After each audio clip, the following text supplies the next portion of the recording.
আজকের ব্লগটা শুরু হলো তোমাদের সাথে আমার প্রিয় মাছ দিয়ে, সেটা হলো গলদা চিংড়ি।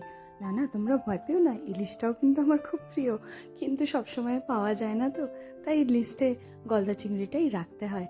আর দেখো, বাজার নিয়ে চলে এসছে চিংড়ি, ট্যাংরা আর তার সাথে কাতলা। আর ভাবলাম ট্যাংরার ঝালটা করতে করতে তোমাদের সাথেও একটু গল্প করে নিই, আর আমি ট্যাংরার ঝালটা কিভাবে তৈরি করি সেটাও তোমাদেরকে দেখাই।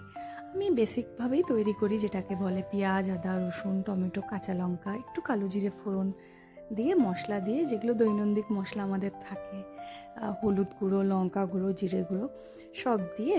আলুটাকে আগেই ভেজে তুলে রেখেছি, তো সেই দিয়ে কষিয়ে তারপরে অল্প একটু জল ঢেলে দিয়ে, যখন মশলাটা ভালো মতো কষে ফুটে যায়, তার মধ্যে আলুটাকে ঢেলে ভালো করে ট্যাংরা মাছের ঝালটা করে নিই।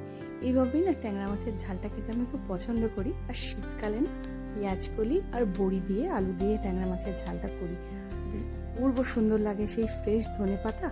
তার সাথে দেখো লাঞ্চ হয়ে গেছে কমপ্লিট আমার করা। তার সঙ্গে রেডি করে ফেলেছি আজকে ভাত, করলা সিদ্ধ, ভেন্ডি সিদ্ধ, ডাল আর ট্যাংরা মাছের ঝাল। তারপরে এই যে চললো দুষ্টুমি, আমার দুই দুষ্টু বাচ্চার দুষ্টুমি চলছে। ওকে আদর করবে আর ও আদর করবে না, তাই ওকে কোলে নিয়ে আদর করতে হবে। কোলে তুলে নিয়েছে।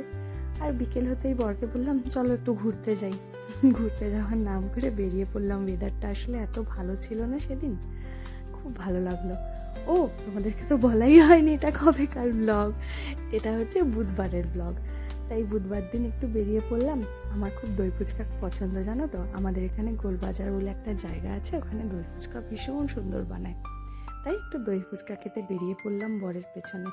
বললাম তুমি আজকে ড্রাইভ করো, রোজ রোজ আমি গাড়ি চালাতে ভালো লাগে না। তাই ওর পেছনে উঠে বসে পড়লাম। আর মেয়ের জন্য নিয়ে এলাম আসার সময় মোমো। আমার এক বন্ধুর দোকান আছে, ওর নাম হচ্ছে জিও মোমো। ট্রাফিকের ওখানেই ওর স্টলটা থাকে। ভীষণ সুন্দর মোমো বানায়, জানো। তোমরা গেলে কিন্তু ট্রাই করো অবশ্যই।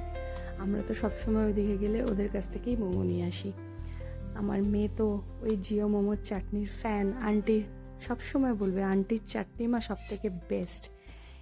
তো ওখান থেকেই আসার সময় মোমোটা নিয়ে চলে এলাম আর এনজয় করলাম। টাটা, আবার পরে গল্প হবে। ভালো থেকো তোমরা সবাই।